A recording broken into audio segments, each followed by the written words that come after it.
Hello dear friends, आपका स्वागत है हमारे YouTube channel study with target achieve में।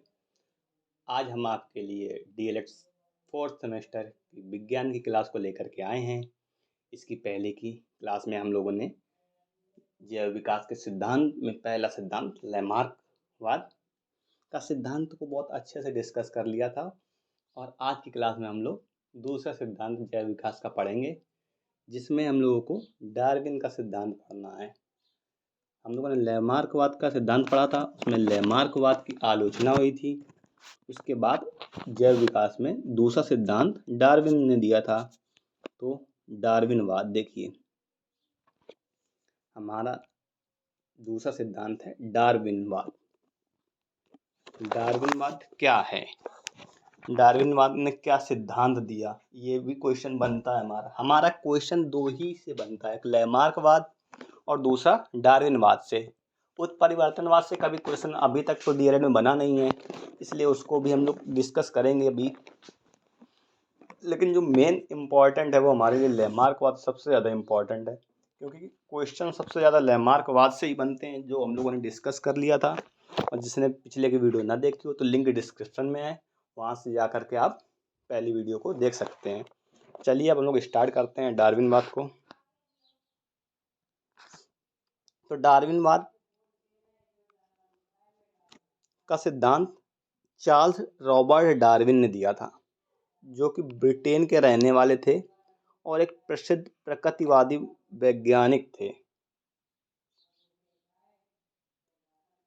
डार्विनवाद का सिद्धांत चार्ल्स रॉबर्ट डार्विन ने दिया था, जो कि ब्रिटेन के रहने वाले थे और ब्रिटेन के प्रसिद्ध प्रकृतिवादी वैज्ञानिक थे, जिन्होंने लैमार्क के बाद दूसरे नंबर पे विकास के संबंध में प्राकृतिक वर्ण नेचुरल सिलेक्शन का सिद्धांत दिया था, जिसे ही हम लोग डार्विनवाद कहते हैं।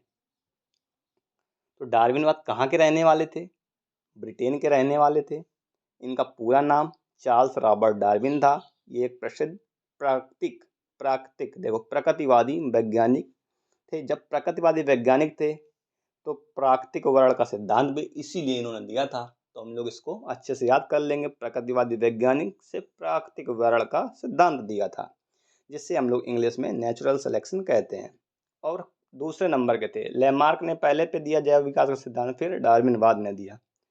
इनसे जन्म पूछा जाता तो जन्म इनका 1809 में और मृत्यु 1882 में हुई थी। तो चलिए हम लोग स्टार्ट करते हैं थोड़ा और आगे इनके बारे में। तो सन 1831 में डार्विन ने बीगल नाम का एक जहाज था, उससे उन्होंने लगभग 5 वर्ष तक संसार की यात्रा की।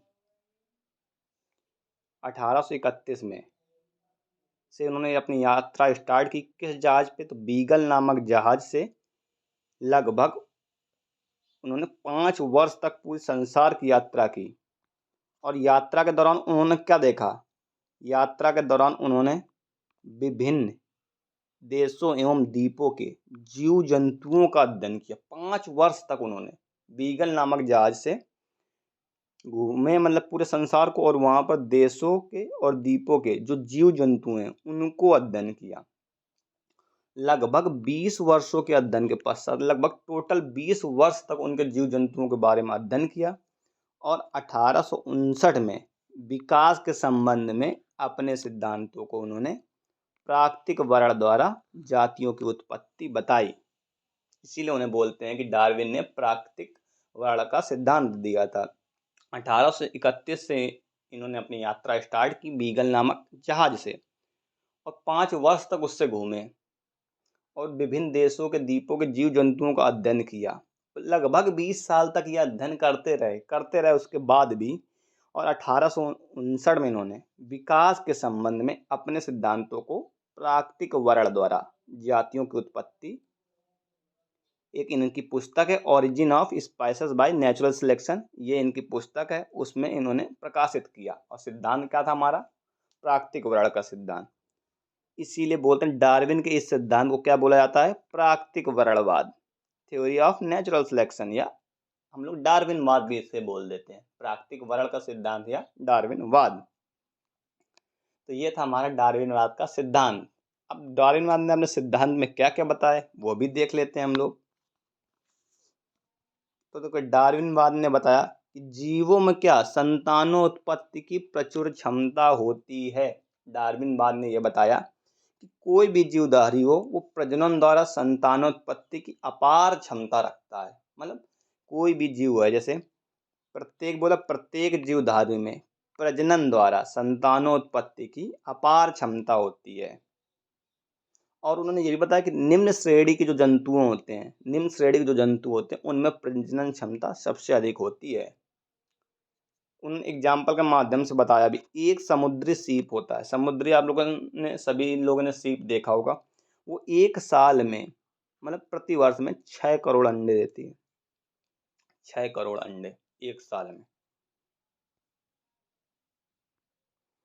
मादा एस्केरिज होती है, एक जंतु है, वो अपने जीवन काल में 2,70,00,000 अंडे देती है।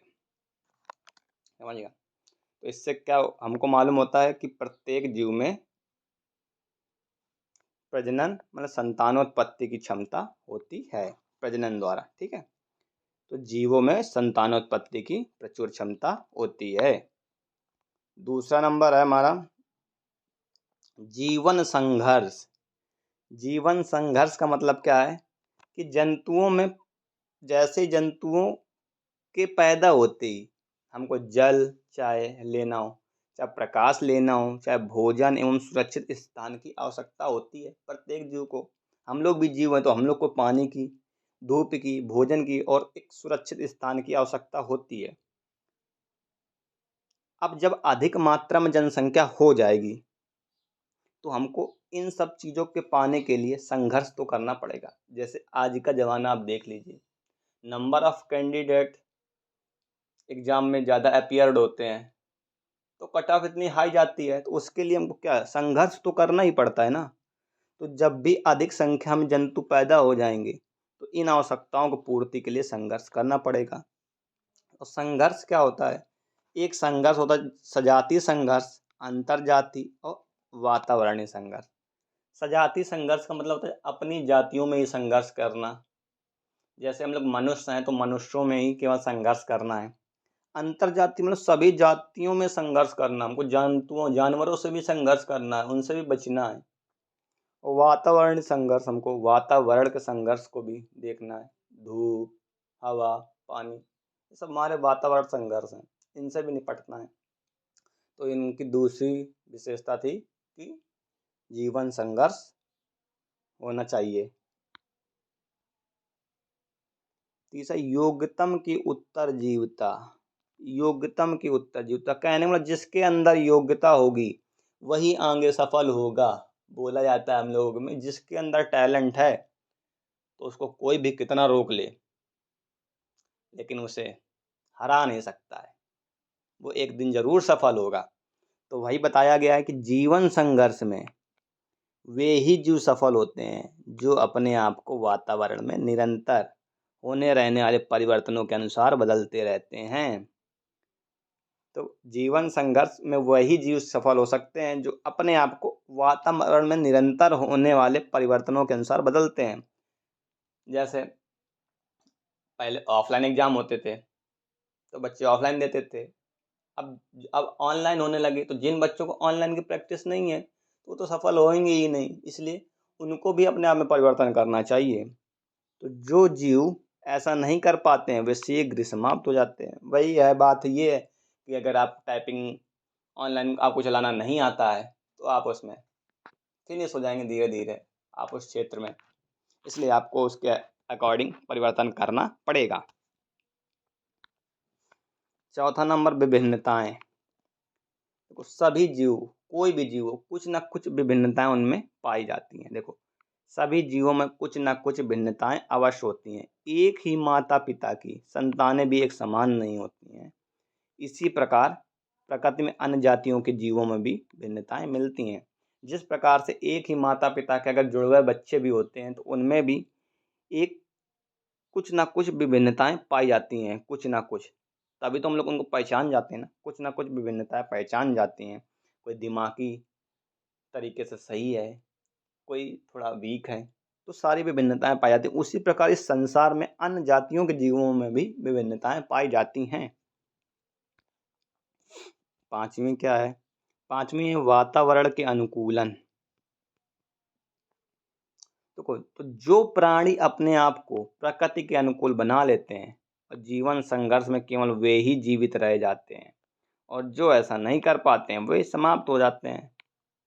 योग्यतम को उत्तरजीविता में भी यही बताया गया था कि जो, और वातावरण में भी वही, कि जो प्राणी अपने आप को प्रकृति के अनुकूल बना लेते हैं वही जीवन संघर्ष में जीवित रह पाते हैं, और जो ऐसा नहीं कर पाते हैं वे समाप्त हो जाते हैं।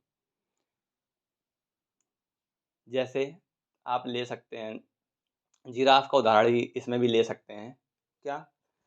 जब उसको आवश्यकता थी तो उसने ऊपर से गर्दन बढ़ा करके अपने पैरों को उचका करके पत्तियां ली, तो वो सफल हो गया। अगर वो ऐसे नहीं करते तो वो समाप्त हो जाते, और आज उनकी ऐसी प्रजातियां ना मिलती। नई जातियों की उत्पत्ति। तो डार्विन ने बताया कि जीवधारियों में उत्पन्न विभिन्नताएं एक पीढ़ी से दूसरी पीढ़ी में वंशागति होती रहती हैं। कुछ पीढ़ियों के बाद ये विभिन्नताएं एकत्रित होकर नई प्रजाति का विकास करती हैं। नई पीढ़ी के सदस्य पुरानी पीढ़ी के सदस्यों से बिल्कुल भिन्न हो जाते हैं। तो वही बताया गया है कि जीवधारियों में धीरे धीरे कुछ ना कुछ चेंजमेंट होता रहता है। जैसे हमारे पूर्वज ही देख लीजिए, हमारे पूर्वजों के तरीके अगर देखते हैं तो हम लोग पहले बंदरों के तरीके थे, लेकिन उसमें धीरे धीरे चेंजमेंट हुआ कई पीढ़ी दर, और कई पीढ़ी के बाद हम लोग मनुष्य बन गए जो कि उनसे बिल्कुल भिन्न हो गए हैं। तो वही बताया कि नई जातियों की उत्पत्ति। तो ये थी इनकी विशेषताएं। तो विशेषताएं हम लोग देख लेते हैं एक बार और। क्या थी? कि जीवों में संतानोत्पत्ति की प्रचुर क्षमता पाई जाती है, जीवन संघर्ष करने की क्षमता होती है, योग्यतम की उत्तरजीविता चाहिए, विभिन्नताएं सभी जीवों में होती हैं, वातावरण से अनुकूलन करते हैं सभी जीव, और नई जातियों की उत्पत्ति होती है। तो डार्विनवाद की भी आलोचना होती है।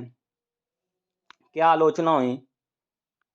तो डार्विनवाद की आलोचना ये हुई कि डार्विनवाद योग्यतम की उत्तरजीविता के कारण तो बता देते हैं, केवल उसकी उत्पत्ति को स्पष्ट नहीं कर पाते। इस बात पर इनकी एक आलोचना होती है कि योग्यतम की उत्तरजीविता, क्या हम लोगों ने पढ़ा कि जो योग्य होगा, जो अपने आप को ढाल लेगा उस अनुकूल वातावरण में, तो वही आगे सफल हो जाएगा। इसके इन्होंने कारण तो स्पष्ट कर दिए, लेकिन इसकी जो उत्पत्ति थी उसको स्पष्ट नहीं कर पाए।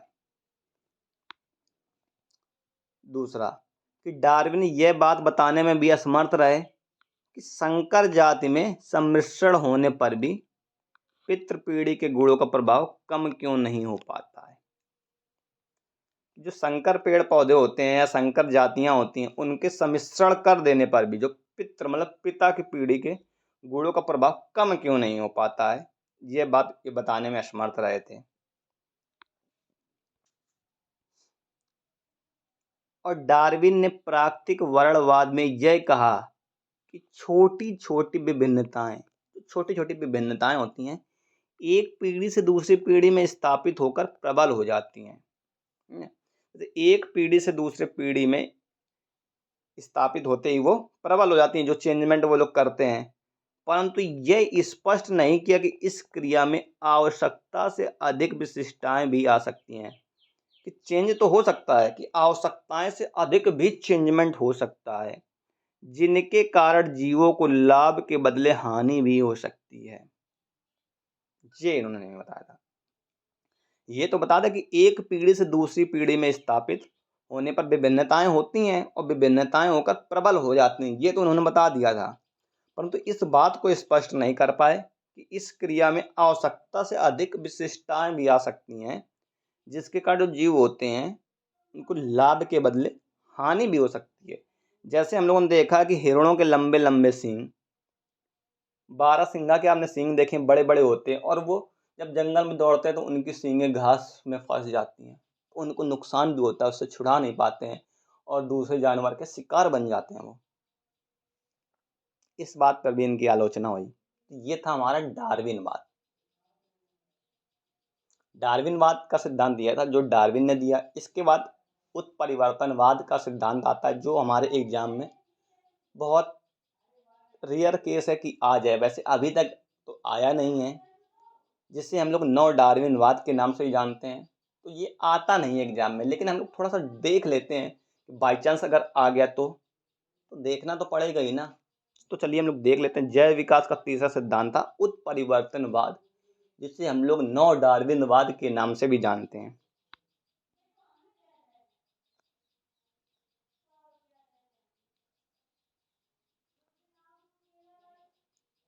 उत्परिवर्तनवाद जिसे हम लोग क्या बोलते हैं, नव डार्विनवाद भी बोलते हैं। तो पहली बात, इसका सिद्धांत किसने दिया उत्परिवर्तनवाद का? तो ह्यूगे डी व्रीज ने उत्परिवर्तनवाद का सिद्धांत दिया। तो इनके अनुसार इन्होंने क्या बताया कि जातियों की उत्पत्ति जो है ना, छोटी छोटी विभिन्नताओं के कारण नहीं, अपितु स्पष्ट स्थायी आकस्मिक परिवर्तनों द्वारा होती है। तो ह्यूगे डी व्रीज ने उत्परिवर्तनवाद या नव डार्विनवाद का सिद्धांत दिया। तो इन्होंने क्या बताया कि जातियों की उत्पत्ति जो ना छोटी छोटी विभिन्नताओं के कारण नहीं होती है, वो स्पष्ट रूप से स्थायी जो परिवर्तन होते हैं, वहां पे आकस्मिक परिवर्तन होते हैं, उनके कारण होती है। ठीक है, इसी का आधुनिक संश्लेषणात्मक सिद्धांत जिसे बोलते हैं मॉडर्न सिंथेटिक थ्योरी। तो यह नव डार्विनवाद का ही एक रूप है। एक इसी में सिद्धांत और आ जाता है। इसमें डार्विनवाद के मूल सिद्धांतों की खामियों का निराकरण कर विभिन्नताओं के कारण प्रस्तुत किए गए हैं। यह समष्टि आनुवंशिक पर आधारित है। तो डार्विनवाद के सिद्धांत में नव डार्विनवाद का सिद्धांत किसने दिया? ह्यूगे डी व्रीज ने दिया। और इन्होंने बताया कि इसमें जो चेंजमेंट होता है वो जातियों की छोटी छोटी विभिन्नताओं के कारण नहीं होता है, परंतु स्पष्ट स्थायी आकस्मिक परिवर्तन द्वारा होता है। और इसी में एक और सिद्धांत आया जिसे बोलते हैं हम लोग आधुनिक संश्लेषणात्मक सिद्धांत। इसने नव डार्विनवाद में जो भी कमियां थीं उस मूल सिद्धांत में उसको दूर करके विभिन्नताओं के कारण को प्रस्तुत किया। यह समष्टि पूरी जो है ना आनुवंशिकी पर आधारित है। उम्मीद करते हैं कि आपको ये वीडियो पसंद आई होगी। तो वीडियो पसंद आई हो तो लाइक कीजिए, शेयर कीजिए और हमारे चैनल को सब्सक्राइब कर लीजिए। और डिस्क्रिप्शन में टेलीग्राम का लिंक है, जल्दी से आप टेलीग्राम से जुड़ जाइए ताकि आपको सभी लेटेस्ट अपडेट मिलती रहें। Thank you.